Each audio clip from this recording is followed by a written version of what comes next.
Shalom, shalom. I'm Commander Judea, also known as Prince Yizzy.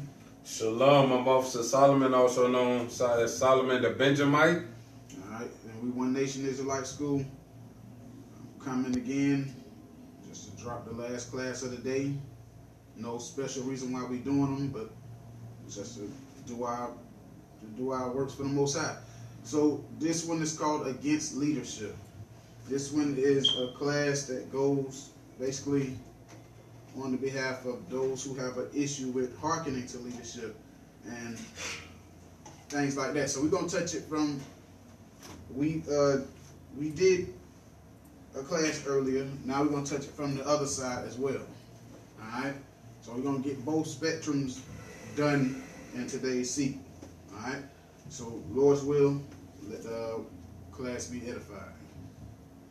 I'm not gonna hold you long. I know it's kind of, for us, it's kind of late, so I ain't gonna hold you long. All right.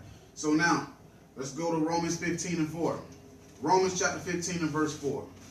Romans chapter 15 and verse 4. Romans chapter 15 and verse 4.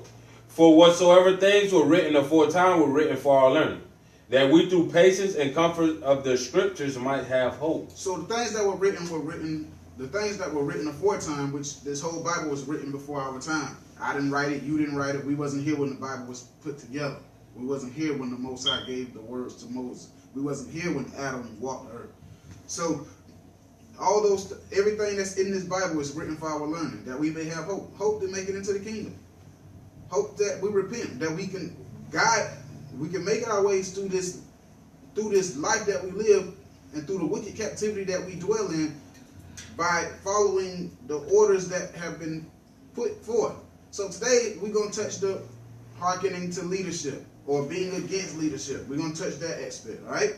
So now, let's go to Hebrews chapter 13, verse 17. Hebrews chapter 13 and verse 17. Hebrews chapter 13 and verse 17. Obey them that have the rule over you. All right, so it says, obey them that have the rule over you. Now, what you have to understand is, it's not saying that you are, quote unquote, you're somebody's child. But when we come into the truth, your age don't mean nothing. We all come in as babies.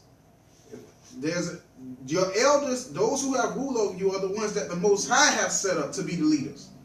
You have an order and the Bible says what? Let all things be done what? Decently and in order. Decency and order. So the Most High sets up order. He exalts who he exalts, and he places under, he gives a head, as you know, he says he's the head of Christ. Christ is the head of man. Man is the head of woman. So the Most High has an order set up. He sets one on high, he sets one to the middle, he sets one to the low. So the Most High said, obey them that have rule. Who would be the one that have rule? It would be the one who is the head of the one that is the head of the congregation, the leader. We would have every congregation or every school has a leader. Now there's leadership, but there's always a leader. He says, so obey them that have rule over you. That would be the one that the Most High set up to be the leader. The head of the congregation we know is Christ, because we all supposed to be following Christ. But there is a head within that. There is a leader. There's the lead man. He's the one that has rule over you. All right? Now, watch this. I want to show something real quick, because whoever is set up at leadership, at the lead, he didn't place himself there. That's what we must understand. Let's get Psalm 75 and verse 6 and 7. Psalms chapter 75. Psalms chapter 75 and verse 6. Psalms chapter 75 and verse 6. For promotion cometh neither from the east, nor from the west, nor from the south, but God is the judge. So God is the judge. So promotion don't come from the east or the west or whatever, or the south. God is the judge. So that's letting you know something off rip. Whoever is set up at leadership, whoever is set to be the lead man, the Most High has exalted him and put him there. Read it from the top again. Give me what was at the beginning of 7? Yeah. Read 7 from the top. But God is the judge. He putteth down one and setteth up another. So it's telling you clear as day. The Most High is the judge. He sets up who he pleases. So the one who's over you, technically, is the one who has the power. He is the lead. So if he's the leader, the Most High saw fit to set him the power. It may behoove you to listen to what he says. It may behoove you to do as he asks you to do, as long as it's not going against the laws, statutes, and commandments of the Most High God. Right? So now, watch this. Let's go to Romans 13:1, because now we're dealing with we're dealing with the man that the Most High set up in power. Romans chapter 13 and verse 1. Let every soul be subject unto the higher power. So let every soul be subject to the higher power. Be in submission to the higher power. We have to submit ourselves to each other. True. Absolutely. But there's an order set up. And in this order of the Most High, when you get outside those guidelines, death is coming. Punishment is coming. You better follow the order. The scriptures say what was written aforetime was written for our learnings, that we may have hope. So the Most High said, guess what? Obey them that have rule over you. Who has the rule? The one that the Most High said is the leader. Most High sets up who he wants to be the leader. Now he says, obey them that have the power. There is no, come on, give me 13:1 again. Let every soul be subject unto the higher power. Be in subject to your leaders. And that's also going into this captivity. Come on. For there is no power but of God. There's no power but of God. No man can set himself up as the lead in the Most High's army. The Most High got to do that. All right, so 13:1 one more time. Let every soul be subject unto the higher powers. For there is no power but of God. The powers that be are ordained of God. The powers, the man that is set up to be the leader is ordained by God. The man that is over us in this captivity, guess what? Whether you want to believe it or not, he was set up by the Most High God.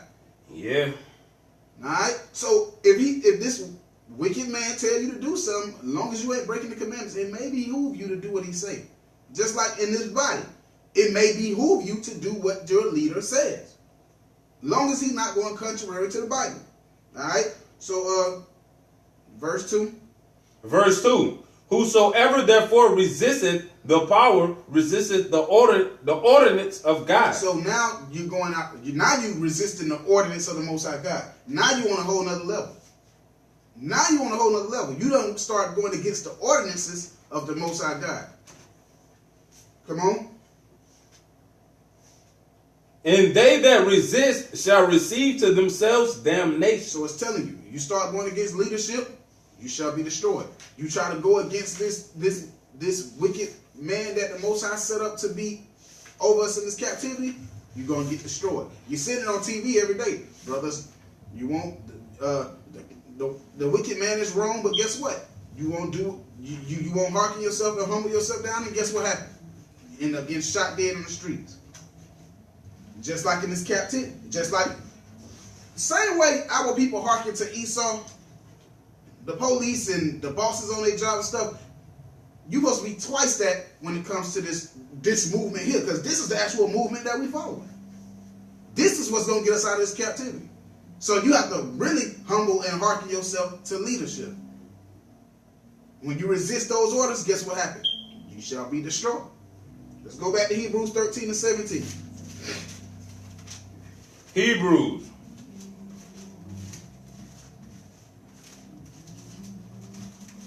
Hebrews chapter 13 and verse 17. Hebrews chapter 13 and verse 17. Obey them that have the rule over you. So humble yourself to leadership. Come on. And submit yourselves.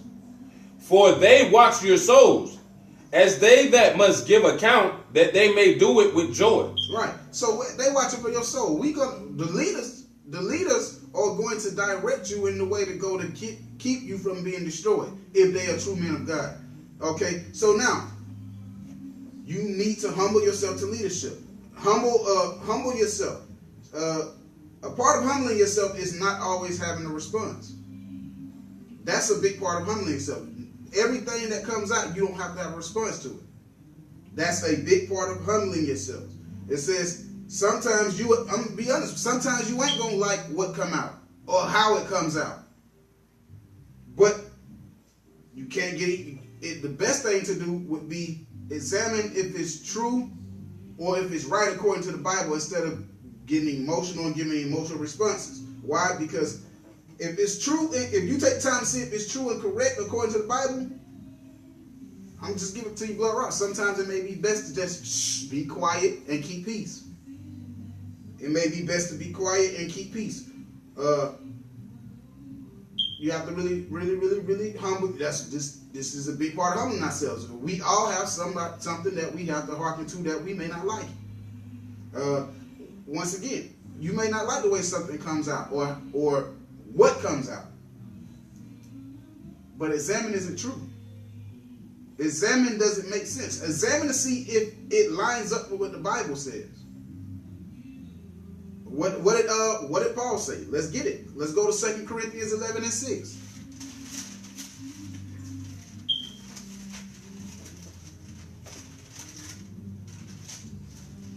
Second Corinthians chapter 11 and verse 6. But though I be rude in speech. So it say, you have some that they come off rude in speech. Paul was very hard when he spoke. He wasn't a weak. He didn't speak weak or soft to brothers. Paul, when he spoke, it was rough. He said, so though I be rude in speech, come on. Yet not in knowledge. Yet not in knowledge. I mean, what I say, it may rub you the wrong way. It may come off harsh, but guess what? It's full of knowledge. It's for your own good. Though I be rude in speech, not in knowledge, come on. But we have been thoroughly made manifest among you in all things. All right. So watch this. You have to know how to deal, because Paul was a brother that spoke hard. When you read about Christ, you had brothers say they was afraid because he was an austere man. That let you know what? Christ was also a man that could be rough. He could also be a dude that speak rough. You may not like the way something came out or how it felt or what was said. Examine, is it true or not? If Christ came back and he raised his voice at you, would you be arguing back with him? Would you speak? Would you get into a back and forth match with him? No, you'll hearken and do what he say. Watch this. This is another thing. When we say, though I be rude in speech, when I say, though I be rude in speech, but not in knowledge, then you got those who say they don't like the way somebody may say something to them. They don't like the way leadership talk to them. They don't like the way, whatever the case may be. How does the Bible tell us to deal? This is what we also have to take into account. Watch this. Let's go to 1 Peter 2 and 18.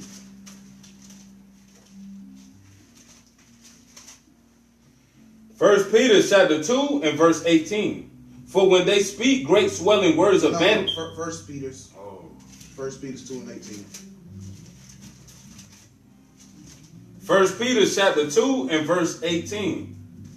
1 Peter chapter 2 and verse 18. See, what we have to understand is the Most High put all types of different leaders here.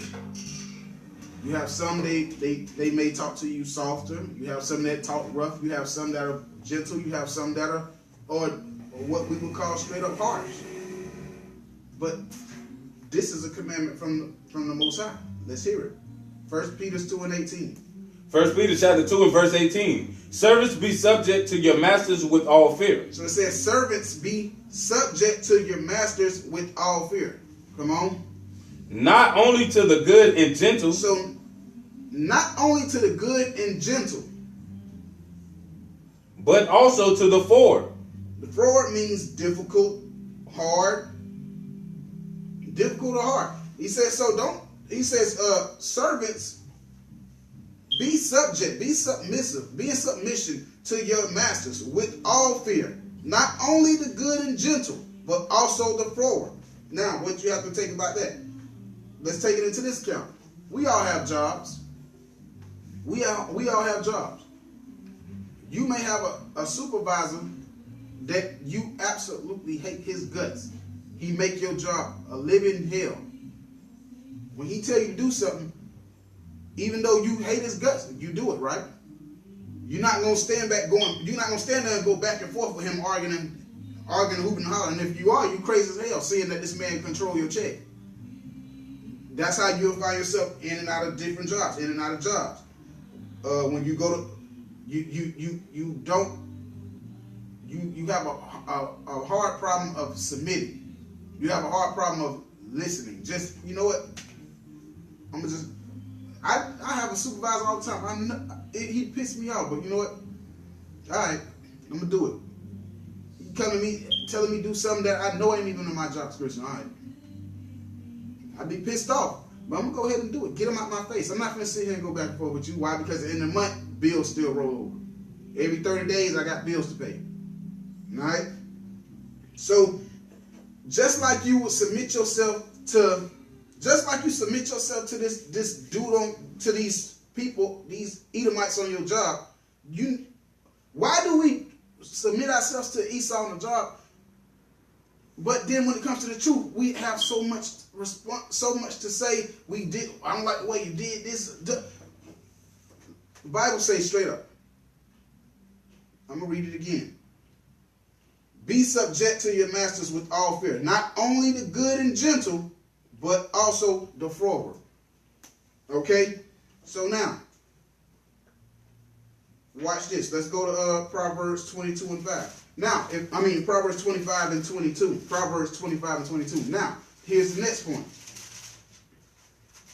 If, let's just so happen you do have a leader and you don't like the way he deals, how are we to deal with our enemies according to the Bible? What is the proper way to go about it? What did the Bible say do? Let's read that. Proverbs chapter 25 and verse 22. For thou shalt heap coals. Go up a verse. Proverbs chapter 25 and verse 21. If thy enemy be hungry, give him bread to eat. So, your enemy be hungry, give him bread to eat. Come on. And if he be thirsty, give him water to drink. And if he thirsty, give him something to drink.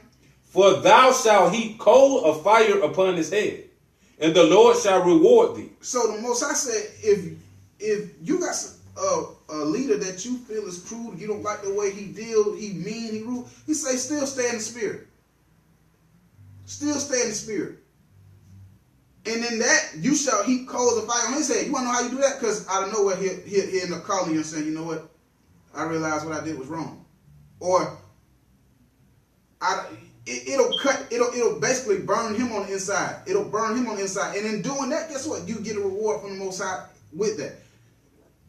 So the Most High is telling you, if you have an enemy, or let's say you have a leader, you just don't like the way he deals, still stay in the spirit. And in that, you may win him over. And on top of that, you get a reward from the Most High. All right? So now let's go back to 1 Peter 2 and 18. 1 Peter chapter 2 and verse 18. Then we're going to go down to 20. Servants, be subject to your masters with all fear, not only to the good and gentle, but unto the forward. For this is thankworthy. If a man for conscience towards God endureth grief, suffering wrongfully. So this is telling you, you got a leader or a supervisor. He's making you deal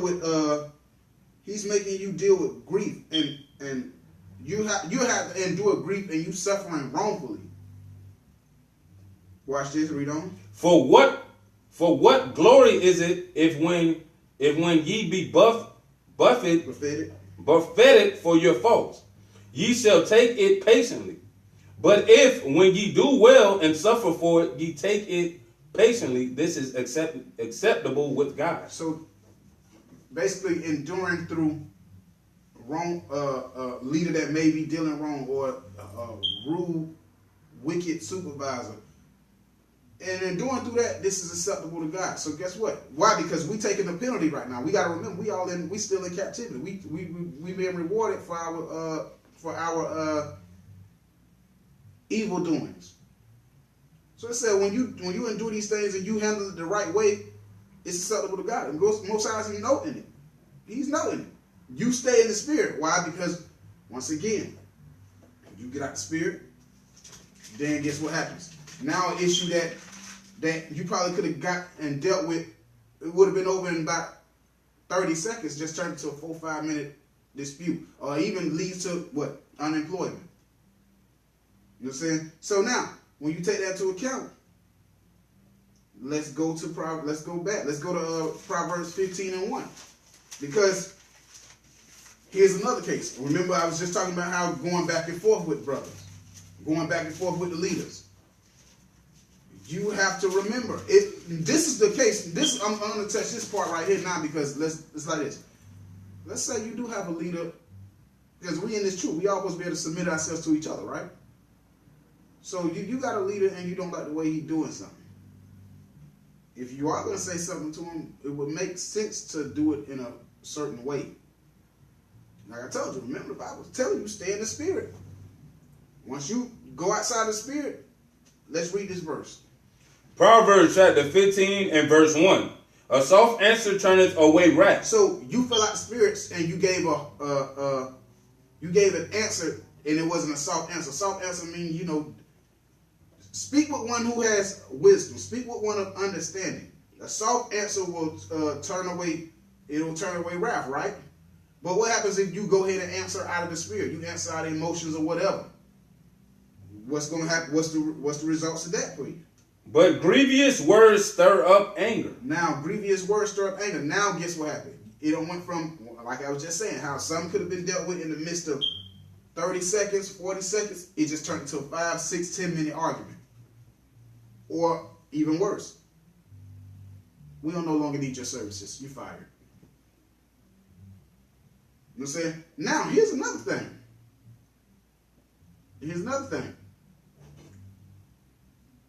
From you not giving a soft answer, you lose your job, right? Most time, if you in a situation like mine, if I lose my job, I'm going to be what? Homeless. We'll go house to house. Now, you go house to house. If you living with somebody, you definitely have to learn to humble yourself then. Because what does the scripture say? I've dealt with this thing on a regular basis where I'm arguing with men. Or how does it look? You arguing with the man in his castle. How do you argue with the king in his castle? Back in them days, what would happen? They stone you to death. Now, because we don't get hit with stones immediately, we become emboldened in that. You have to really take account of, damn. We want to be humble. We want to be respected. That's not respect at all. Watch this. Give me Sirach 29 and 24 real quick.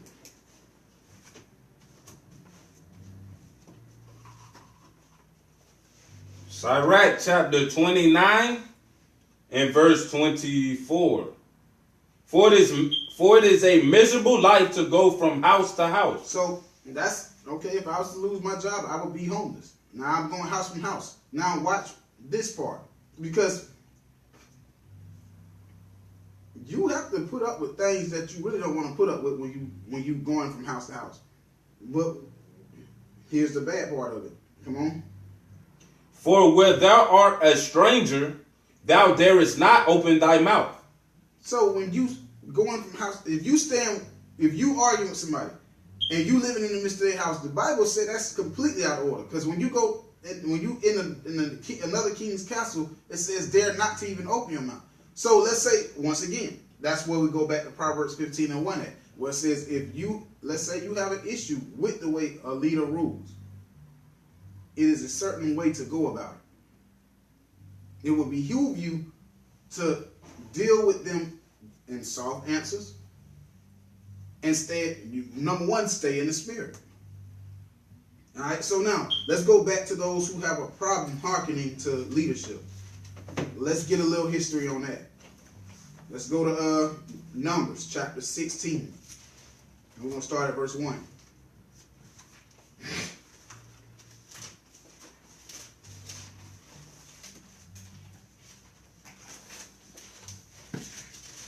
Numbers chapter 16 and verse 1. Numbers chapter 16 and verse 1. Now Korah, the son of Izhar, the son of Kohath, the son of Levi, and Dathan, and Abiram, the sons of Eliab, and On, the son of Pethleth, the sons of Reuben, took men.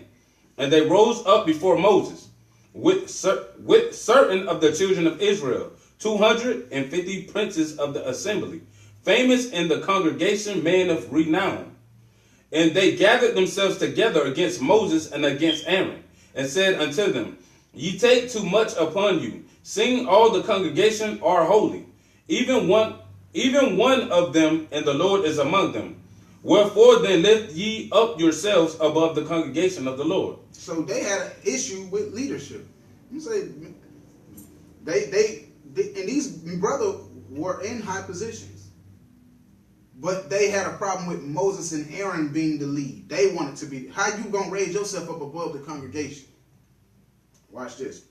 And when Moses heard it, he fell upon his face, and he spake unto Korah and unto all his company, saying, Even tomorrow the Lord will show who are his, and who is holy, and will cause him to come near unto him. So this is going right back into what I was showing earlier. Whoever is in lead, whoever the Most High made, whoever is the leader, the Most High put him there. So that's what Moses was saying. Okay, the Lord gonna show y'all by tomorrow. By tomorrow, he gonna show y'all who's the lead. Come on. Even him whom he have chosen will he cause to come near unto him. So he say he gonna show who he chose by tomorrow. All right. So this is, once again, we're dealing with those who have an issue with leadership. Now we at the point where people rose up against leadership. These brothers led 250 dummies to go up against Moses and Aaron. Now watch what's going to happen. This do take your censers, Korah and all his company, and put fire therein, and put incense in them before the Lord tomorrow. And it shall be that the man whom the Lord doth chose, he shall be holy. Ye take too much upon you, ye sons of Levi. All right, so now what we're going to do is jump over. We're going to jump over. Let's jump over to verse 23. Numbers chapter 16 and verse 23. And the Lord spake unto Moses, saying, Speak unto the congregation, saying, Get ye up from the tabernacle of Korah, Dathan, and Abiram. So the Most High said, hey, y'all get the hell from around them right now, because I'm finna do something. I'm finna, you went up against leadership, I'm finna show you something now. Y'all get from up out of the tabernacle with them. I mean, you better get spread out, get from around them. Something special finna happen. Come on. And Moses rose up and went unto Dathan and Abiram, and the elders of Israel followed him. And he spake unto the congregation, saying, Depart, I pray you, from the tents of these wicked men, and touch nothing of theirs, lest ye be consumed in all their sins. So it's a sin to rise up against leadership. All right, come on. So they got up from the tabernacles of Korah, Dathan and Abiram on every side. And Dathan and Abiram came out and stood in the door of their tents, and their wives, and their sons, and their little children. So Moses, they in there with their wives, their children, everything. Watch what's going to happen. And Moses said, Hereby ye shall know that the Lord will have sent me to do all these works, for I have not done them of my own hand. So it goes right back to what I was just telling you. Whoever is at lead, he did not set himself there. The Most High set them. He said, now what you're going to see is, I didn't do it on my, the things that, the works that I have come to done, the works that I have, Moses said, Hereby ye shall know that the Lord hath sent me to do all these works, for I have not done them of my own mind. Yeah, I read that wrong, y'all. Watch this. Watch this. If these men die the coming death of all men, or if they be visited after the visitation of all men, then the Lord have not sent me. All right, so watch this. Read on. But if the Lord make a new thing, and the earth open her mouth and swallow them up, with all that obtaineth unto them, and they go down quick into the pit, then ye shall understand that these men have provoked the Lord. So, going up against leadership, you provoking the Lord. Why? Because I set up, the Most High said, there's no power but God, the power of God. And he ordained who he ordained. He chose who he chose. He set up who he set up. All right? So what's going to happen to these brothers? Let's read it. 31. Yeah. 31. And it came to pass, as he had made an end of speaking all these words, that the ground clave asunder that was under them. So the ground that was up under them bust open. And the earth opened her mouth and swallowed them up. And the earth did what? Opened her mouth and swallowed them up. Come on. In their houses, and all the man that oh my Lord, that obtaineth unto Korah and all their goods. So the Most High just swallowed them up, their house, their kids, and everybody that was with them. He swallowed all them up. And what happened? Verse 33. They and all that appertained to them went down alive into the pit, and the earth closed the earth closed upon them, and they perished from among the congregation. And all of Israel around were about fled at the cry of them, for they said, "Lest the earth swallow us up also." So, the Most High, what I'm just showing you is they rose up against leadership, and the Most High put them to death behind that. They rose up against leadership, and the Most High put them to death about that. So God is not playing with you rebellious brothers who have a problem listening and hearkening to the men that God has set up. All right? Remember, we may not like everything that comes out. We may not like the way everything gets dealt with. Our job is to what? Stay in the spirit. And if it's really an issue, it would be best to, make sure you stay in the spirit. That's the only way you can give a soft answer. That's the only way you can deal with a situation accordingly. All right? So now, Proverbs 5 and 11. Proverbs chapter 5 and verse 11. It's for brothers who don't like the instructions and stuff. Proverbs chapter 5 and verse 11. What's going to happen when you go against leadership? Think about, well, I already showed that part, what happens when you go against. But what I'm telling you, where I'm coming here is to think about is, okay, listen. Let's say you don't want to listen to leadership because you don't like the way something came out or the way something was said. You have to remember, you better make sure what they're saying is, make sure it's true. I mean, make sure it's not according to the Bible, regardless of how it comes out. See if it lines up. Because if not, this is what you're going to find. This is what it says. Start at verse 11. And thou mourning at the last, when thy flesh and thy body are consumed, and say, how have I hated instruction? So that's those who they don't like instruction. They don't like listening to what leadership say. Come on. And my heart despiseth reproof. And your heart despiseth reproof, meaning corrections. Come on. And have not obeyed the voice of my teachers. Hold on, because now your leaders are the teachers. So it says you have not obeyed the voice of the teachers, right? Come on. Nor inclined mine ear to them that instructed me. Come on. I was almost in all evil in the midst of the congregation and assembly. So that's what's going to end up happening. You get to the point where you hate the instructions, you don't want to listen to leadership because you don't like the way something came out, you're going to end up finding yourself in the midst of all wickedness simply because you went off of how something was said or how you felt versus is it true or is it according to the Bible? Don't despise instruction, I'm telling you. Watch this. Let's go to Proverbs 15 and 32. Proverbs chapter 15 and verse 32. Proverbs chapter 15 and verse 32. He that refuseth instruction despiseth his own soul. So the Bible say he that refuse instructions, guess what? He hateth his own soul. Come on. But he that heareth reproof getteth understanding. But he that heareth correction or obeyeth correction getteth understanding. Let's go to Proverbs 12 and 1. Proverbs chapter 12 and verse 1.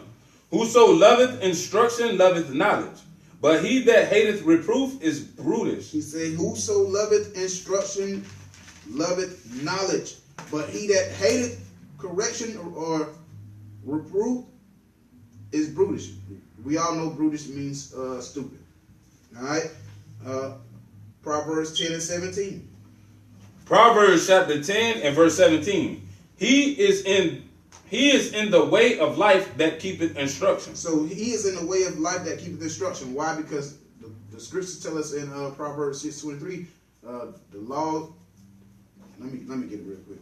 Proverbs chapter 6, verse 23, and it reads, "For the commandment is a lamp, and the law is the light, and reproofs of instructions are the way of life." All right. So read that again. I'm sorry. 17. Proverbs chapter 10, verse 17. He is in the way of life that keepeth instruction. So he that taketh instruction, reproof and instructions is in the way of life. Why? Because the reproof and instruction should be the commandments and the laws. But he that refuseth reproof erreth. But he that refuseth reproof erreth. All right. So now, 2 Corinthians 13 and 5. 2 Corinthians chapter 13 and verse 5. 2 Corinthians chapter 13 and verse 5. Examine yourselves, whether ye be in the faith. Prove your own selves. Know ye not your own selves, how that Yahushua is in you, except ye be reprobates. So, prove yourselves. See whether you be in the faith or not. See if you have an issue with these things that's going to script. See if you have a problem with leadership. See if you have an issue with dealing or staying in the spirit. You got to check those things. See if you have an issue you have the tendency to rise up against leadership.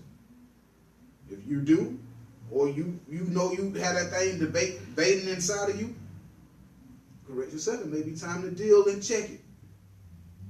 And like I said, stay in the spirit when it comes to it.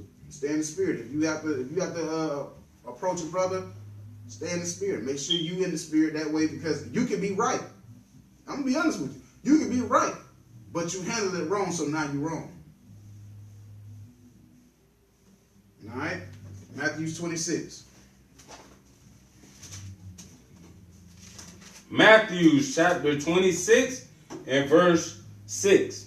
Now when Jesus was in Bethany in the house of Simon the leper, there came unto him a woman having an alabaster box of very precious ointment, and poured it on his head as he sat at meat. But when his disciples saw it, they had indignation, saying, "To what purpose is this waste? For this ointment might have been sold for much, and given to the poor." When Jesus understood it, he said unto them, "Why trouble ye the woman? For she hath wrought a good work upon me. For you have the poor always with you, but me you have not always. For in that she hath poured this ointment on my body, she did it for my burial. Verily I say unto you, wheresoever this gospel shall be preached in the whole world, there also this that this woman have done be told for a memorial of her." So we're commanded, no matter where we go, to bring out what this sister did, preparing Christ for his burial. Showing you women are important to the truth as well. You're more than baby makers, bed breakers, and fringes. All right, y'all got a big important role in this truth too. So with that, say shalom. Shalom.